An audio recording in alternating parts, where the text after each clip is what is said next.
নমস্কার বন্ধুরা, আশা করি সবাই ভালো আছেন। আজকে আমি একটা নতুন রেসিপি, একটা বড়া বানিয়েছি। এই বড়াটা কিসের আপনারা শুনে রাখুন। একটা আলু আর দুটো পটল দিয়ে এই বড়াটা অসাধারণ একটা বড়া বানিয়েছি, যেটা খেতে খুব সুস্বাদু হয়। তাহলে ভিডিওতে আসা যাক, বেশি সময় নেওয়ার দরকার নেই। আজ আমি করব একটা সুন্দর বড়া। এর জন্য আমি ভিজিয়ে রেখেছি ছোলার ডাল, সাবু আর গোবিন্দভোগ চাল, সকালে ভিজিয়ে রেখেছি। আর একটা আলু কেটে কেটে নিয়েছি 4 ভাগ করে, আর দুটো পটল ছুলে নিয়েছি ভালো করে। এবার আমি এর মধ্যে লবণ দেব, লবণ দিয়ে এটাকে ভিজিয়ে রাখবো। লবণ দিয়ে মেখে রাখবো, তাহলে জলটা বেরিয়ে যাবে।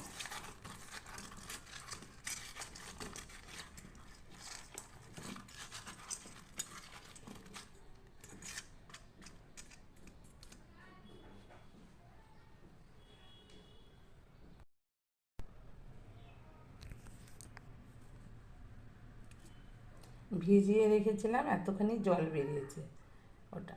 এখন আমি এগুলোকে ছোট ছোট পিস করে নিব।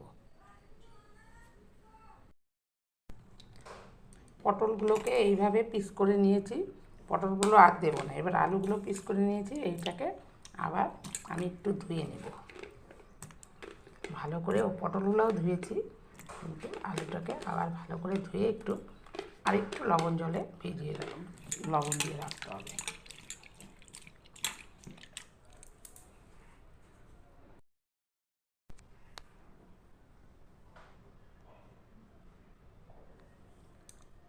আবার একটু লবণ দিয়ে এটাকে ভিজিয়ে রাখবো।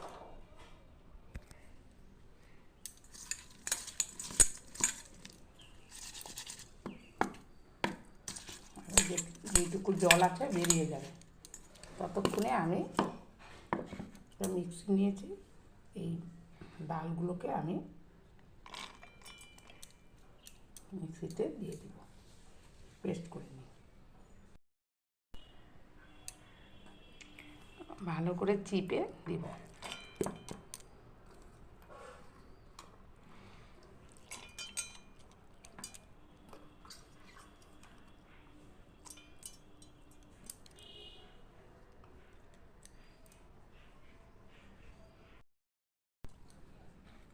ভালো করে চিপে দিয়েছি, এবং এর মধ্যে দুটো কাঁচা লঙ্কা আমি এর মধ্যে দেব।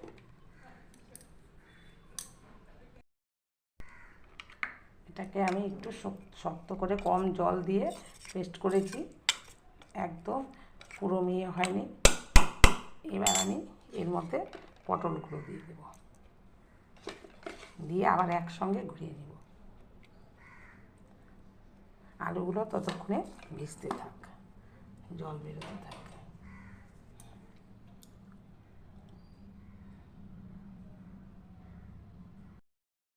কত সুন্দর হয়েছে পেস্টটা।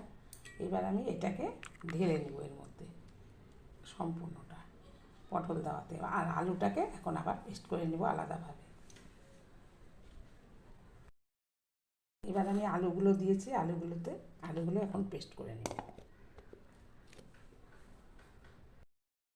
আলুগুলো এই যে পেস্ট হয়ে গেছে, এবার আমি এর সঙ্গে মিশ্রণটা একসঙ্গে মিলিয়ে দেব। আপনারা চাইলে, আমি ছোলার ডাল ভিজিয়ে রেখেছিলাম, ইচ্ছা করলে মুসুরির ডাল দিয়েও করা যায়। এই মিশ্রণটাকে একটু শক্ত করার জন্য আমি এর মধ্যে প্রথমে দিয়ে দেব কিছুটা বেসন। 4 চামচের মতন বেসন দিয়ে দিলাম, টাইট হওয়ার জন্য। তারপরে এর মধ্যে যেহেতু লবণ দিয়ে ভিজিয়ে রেখেছিলাম, তাই এর মধ্যে অল্প লবণ দেব।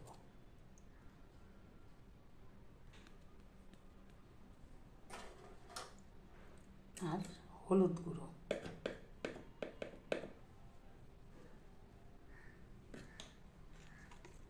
দুটো লঙ্কা দিয়েছি, তাই অল্প লঙ্কার গুঁড়ো।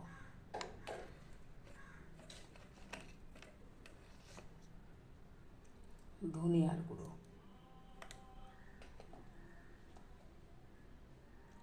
জিরের গুঁড়ো, আর গন্ধটা সুন্দর হওয়ার জন্য একটু মৌরি দিয়ে এবার ভালো করে আমি এটাকে মেখে নিব। কড়াইয়ে তেল বসিয়ে দিয়েছি।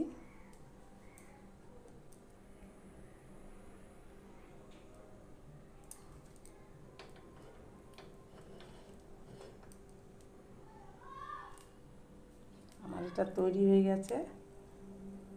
আর আমি পটলের বিচিগুলো দেইনি, এগুলা ফেলে দেবো, আপনারা চাইলে দিতে পারেন।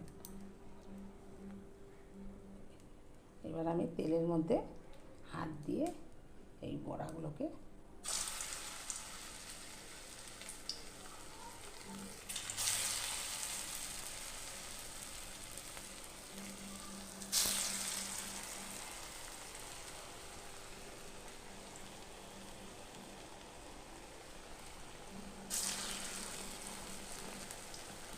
গ্যাসটা একটুখানি সিম করে দিয়ে ভেজে নেব।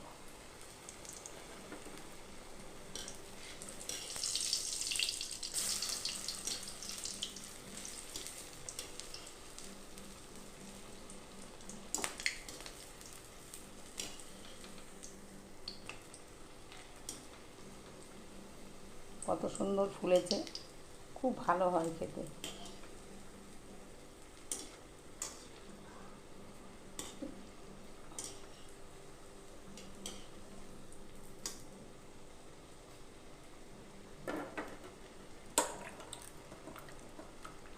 এরকম করে আমি সব বড়াগুলোকে ভেজে নেব। বড়াগুলো সব বসিয়ে দিয়েছি, এগুলোকে ভেজে কম আঁচে ভাজতে হবে, কেননা নয় ভেতরটা ঠিক মতন করে হবে না। কাঁচা আলু তো, কাঁচা আলু পটল, যারা পটল খায় না তারাও এটা খাবে। করে দেখবেন, খুব সুস্বাদু হয়, আর চায়ের সঙ্গে তো খুব ভালো লাগে। কম আঁচে একটু আস্তে আস্তে করে ভেজে নিতে হবে, ঠিক এইভাবে। খুব সুন্দর মুচমুচে হয়েছে আর খেতে খুব সুন্দর।